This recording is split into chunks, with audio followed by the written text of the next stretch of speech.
guys, my name is Dee Silkie. I'm a Toronto-based fashion designer, and I wanted to talk to you a little bit about my journey as a artist and also as a creative entrepreneur. I think one of the hardest parts for a designer or anyone who's like artistic and trying to make money for a living off of their art is like there's kind of two things happening separately, but they also overlap. Sorry, my chair is swiveling, so I'm moving all over the place. And so sometimes I think that we get confused and we focus on one when we should be focusing on the other. And sometimes we are so focused on the business model that we don't think about how the creative aspects merge with that and vice versa. So when I first started out, I went to school at the New Brunswick College of Craft and Design, and I was doing a lot of like dyeing silk scarves, and what I saw everyone around me doing was selling them at like craft shows and little fairs, and that was all fine and dandy, but like it wasn't something that I was passionate about. I was watching other vendors around me, some of which were like killing it and making thousands of dollars in a day, but that's because they had the right product for the right place and their people, their customers were showing up to that venue. Mine was priced at a bit of a higher price point because it was more of a luxury item. It was silk, it was hand painted, like it wasn't all just tie-dye. Some of it was actually a silk painting that took me over 8 hours for one scarf to do.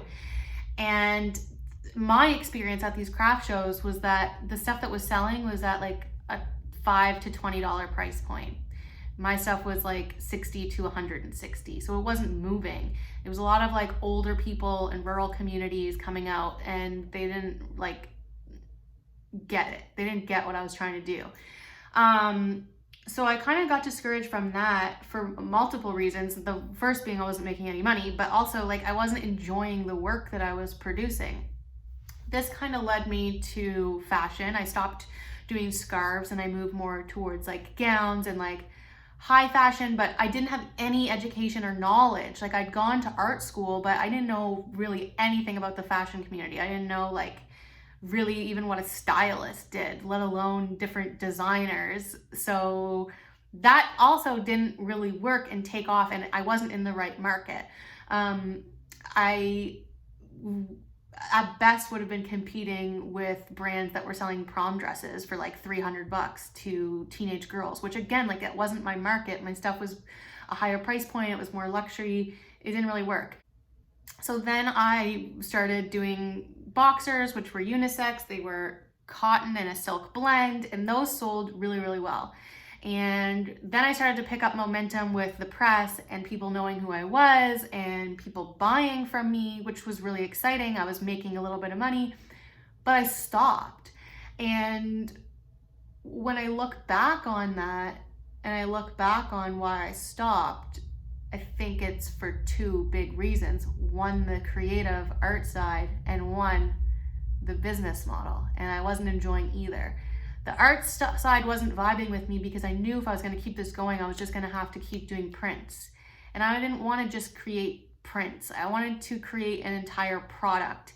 And where I saw that product line going was way in the future. It would be after I sold, thousands of units of boxers, and then maybe I could expand to loungewear, to sweatpants, to sweaters. And I wasn't excited about that.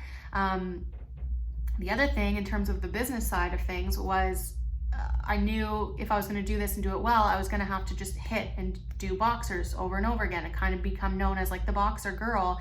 And MeUndies, I found out after I was down the road a little bit with the boxers, was going to be my biggest competition. They were essentially doing the same thing that I was doing, but they were way further down the road than I was and had a huge budget to play with.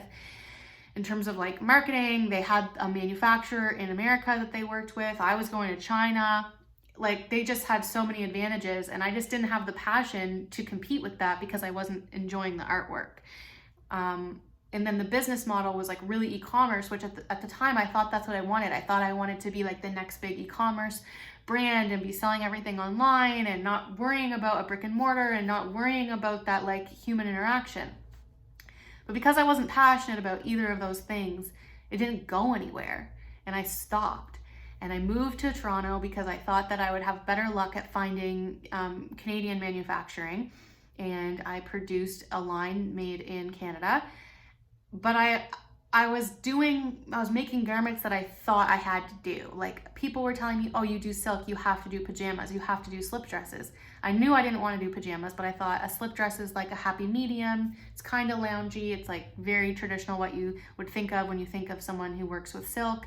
And I did silk shorts, which I did like, but I was like making a lot of my decisions based on what I thought would sell. Like, what colors do people like? Who am I targeting to? What should my photo shoots look like? And not actually what I liked. And that didn't go anywhere. It didn't really sell. My customers were used to buying boxers at $25. So when I came out with products from $110 to $160 or plus, it wasn't translating. The product lines were so different. The price point was different. It just was like a disaster. It didn't move. And I just thought, F this, like, I'm going to stop creating stuff that I think will sell and that other people want, and I'm going to create stuff that I like. So then I moved into bespoke pieces. I made like crazy stuff. I got a few Silky girls on board that were paying me for this more expensive work, commissioning me to make like special dresses for them, whether it be a bridesmaid's dress or like they were going to a fancy party, but they knew they were going to buy a dress. They liked what I was making. They liked my style. They liked me personally. And so they thought, okay, I'll get Dee to make me this dress, which was fun, but I didn't really make that much money. So even though I was charging more for these garments, like, that's how much it costs to manufacture in Canada. All this to say, I've not only tried lots of different business models, from craft shows and markets to e-commerce to a more personal connection. I've also had all these different aesthetics, from dyed silk scarves to something digitally printed loungewear, stretchy fabric, to the bespoke stuff. I've tried all these things. And what do I have to show for it?